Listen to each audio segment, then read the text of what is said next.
તો આપણે જોયું તે મુજબ જે પ્રકારે પ્રહાર કરવામાં આવ્યો ત્યારબાદ દમદોકાર પ્રહાર બાદ રાહુલ ગાંધી એ પણ ભાજપમાં ઘડમાં આવીને ત્યારે ભાજપ કેવી રીતે ચૂપ રહે? ભાજપે પણ રાહુલ ગાંધીના પ્રહારો બાદ સવાલ કર્યા કે રાજ્યના ગૃહપ્રધાને કહ્યું કે રાહુલને સંવેદના સાથે કોઈ સંબંધ નથી. રાજ્ય સરકારના પ્રવક્તા પ્રધાને કહ્યું કોંગ્રેસે માત્ર અરાજકતા ફેલાવી અને ગુજરાતમાં કોંગ્રેસની સત્તા મેળવવાની આશા ક્યારેય સફળ નહીં થાય.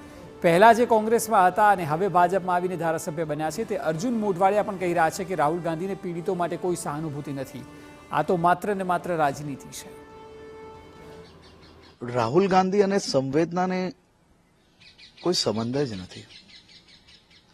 ના ક્યારેય એમના મનમાં લોકો માટે સંવેદના હતી અને ક્યારેય એમના મનમાં લોકો માટે સંવેદના આવી શકે એવું લાગતું નથી. હું તો કાલે અષાઢી બીજ છે, ભગવાન જગન્નાથજીના ચરણોમાં વંદન કરીને પ્રાર્થના કરવાનો છું કે જૂઠું બોલવાની જોડે જોડે રાજનીતિ કરવાની જોડે જોડે થોડી ઘણી સંવેદના તો જરૂરથી એમને આપવામાં આવે. જે વ્યક્તિ દ્વારા ગુજરાત અને આપણા ગુજરાતના લોકોને બદનામ કરવાનો, કોસવાનો, જ્યારે જ્યારે સત્તા પર રહ્યા ત્યારે ગુજરાતના વિકાસને રોકવાનો આ બધો જ પ્રયાસ કરવાનો એક મોકો ના છોડ્યો હોય. આ માત્ર ને માત્ર રાજનીતિ કરવી, રાજનીતિક સ્ટન્ટ કરવા એનો જ પ્રયત્ન કરતા નેતા છે.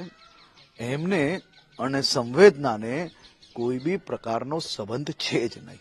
કોંગ્રેસ ગુજરાતની અંદર ક્યારેય મજબૂત નથી થવાની, પરંતુ આ વખતે 99 સીટ આવતા જે રીતે એકદમ જાણે પાસ થઈ ગયા અને ફર્સ્ટ ક્લાસ પાસ થઈ ગયા અને એ રીતનું વાતાવરણ ઊભું કરવાની કોશિશ કરી રહ્યા છે. ગુજરાતની જનતા ભાજપ સાથે રહેશે, ભાજપની સાથે જ છે અને હંમેશા માટે ભાજપની સાથે રહેવાની છે.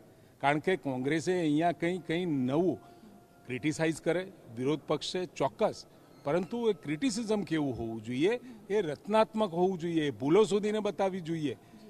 10 વર્ષ યુપીએનું શાસન રહ્યું, લાખો કરોડોના ભ્રષ્ટાચારના આક્ષેપ થયા નહીં, પુરવાર પણ થયા. આજે નરેન્દ્રભાઈની સરકાર ઉપર ચાલી અને 30 વર્ષ સુધી ભારતીય જનતા પાર્ટીની સરકાર સતત અહીંયા ચાલી રહી છે. કમસે કમ 95થી તો સતત અહીંયા ચાલુ રહી છે.